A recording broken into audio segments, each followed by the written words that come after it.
направихме пистата лекоатлетическата на централния стадион на концесията на Лишкото, тренировъчното, което е абсолютно също ще се прави и тук.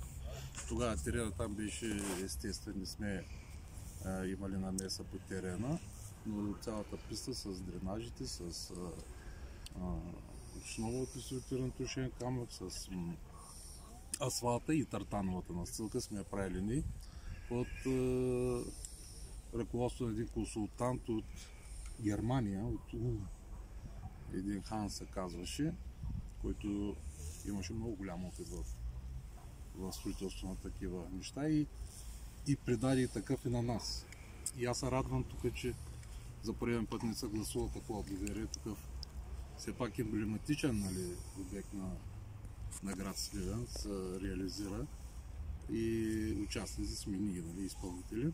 Знаете, че преди тук, колко беше 10 дена, предадахме и открихме лифта, например. И искам да благодаря още веднъж за гласуваното доверие на господин кмета.